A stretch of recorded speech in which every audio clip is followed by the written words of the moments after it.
Be careful what you pay for. In the NBA, it doesn't usually come down to teamwork. It comes down to which team has the most star power. So whenever a general manager hands out millions to a big-named player, he thinks he's doing the right thing. Unfortunately, some purchases don't come with your money back. I'm Justin Fraction, and today we present the 10 worst NBA contracts ever. And we do hope you enjoy this video, and if you do, feel free to click subscribe down below for more cool videos every single day. Number 10. Hedo Turkoglu. The Toronto Raptors always ran a conservative budget, but dished out $53 million over 5 years to the Turkish standout. Turkoglu, who had posted over 16 points per game in his previous 2 seasons with the Orlando Magic, flopped big time in Toronto. He only averaged 11.3 points per game, feuded with coaches, and was traded to the Phoenix Suns after spending just 1 year in Canada. Perhaps the Raptors should have broke the bank on another player. Number 9. Eric Dampier. Dampier was an average center at best. He averaged around 7 points per game early in his career and didn't rack up many rebounds as you'd like from a center.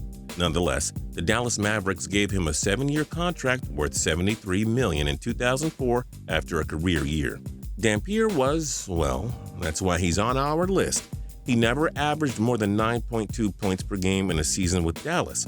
Everything's bigger in Texas, including unnecessary contracts. Number 8. Vin Baker. Baker was a 4-time All-Star in the mid-90s, registering 2 seasons of averaging at least 21 points per game. Shortly after signing with the Seattle Supersonics on a 7-year contract worth $86 million in 1999, Baker developed alcohol addiction problems and grew out of shape.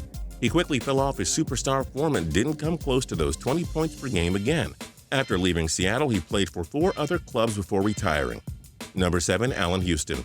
Does giving $100 million over 6 years seem bad for a guy who averaged 17.3 points per game in his career? Well, the problem was the New York Knicks' choice of timing to give Houston that much money. Now, Houston did have a couple of seasons in which he averaged over 20 points per game, but he only played a combined 70 games in 2003-04 and 2004-05 before retiring after dealing with serious knee injuries. If the Knicks handed out that contract some years earlier or gave it a shorter term, Houston wouldn't be on this list. Number 6. Raef LaFrentz. The Dallas Mavericks were a good team, but not good enough to deal with the Lakers or Spurs dynasties.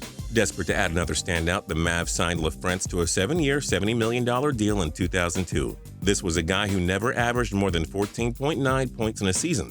LaFrentz spent bits of 2 seasons with Dallas, never averaging more than 10.8 points per game in Big D. He was sent to the Boston Celtics after 2 disappointing years with the Mavericks. Number 5. Jason Williams. Williams was a 1-time All-Star who never averaged more than 13.4 points per game in a season. Nonetheless, New Jersey gave him a 6-year contract that was reported to be worth $86 or $90 million. Either way, the Nets didn't get their money's worth.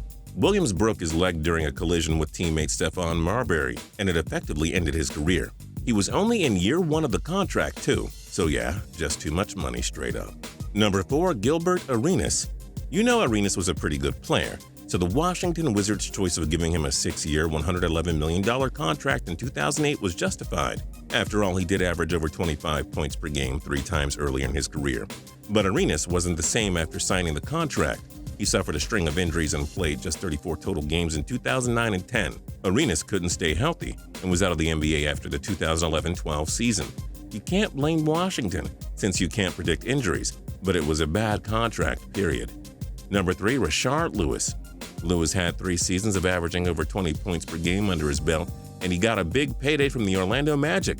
They signed him to a 6-year deal worth $118 million. Geez, that looks like LeBron James money. And instead of taking Orlando to the next level, Lewis flopped entirely. In 4 years with the Magic, his scoring went down every year. Orlando was so desperate to get rid of him that they traded him to Washington and took back Gilbert Arenas' awful contract in return. Yep, not a good deal for either side. Number 2. Ben Wallace. At first, the Chicago Bulls looked like geniuses for giving Wallace a 4-year, $60 million contract. He led the Detroit Pistons to the NBA championship in 2004 and took home 5 Defensive Player of the Year awards. Man, this guy was a force on defense. Chicago pried him away from the rival Pistons, but boy did that blow up in their faces. Suddenly, Wallace wasn't a defensive force anymore. He struggled big time in their system and wasn't capable of playing up to his contract. 2 years into the deal, he was traded to the Cleveland Cavaliers. And number 1, Eddy Curry. Eddy Curry got a 6-year deal worth what was reported to be either $56 or $60 million. Doesn't matter. The New York Knicks made a mistake. They gave him this for simply having a career-best season, where he averaged 16.1 points per game. Curry had one good year in New York, averaging 19.5 points per game. After that, he couldn't stay healthy and was always hurt. His scoring went way downhill, and he played just 69 games over the final 3 years of the contract. That was a big waste of money, my goodness. What do you think is the worst NBA contract ever? Join us in the comments section below. If you liked this video and learned a thing or two, clicking that like button helps us out a ton and we appreciate it. If this is your first time at Total Pro Sports though, subscribing is a great idea because we put out videos like this every single day. But as always, thanks for watching and we'll see you guys next time.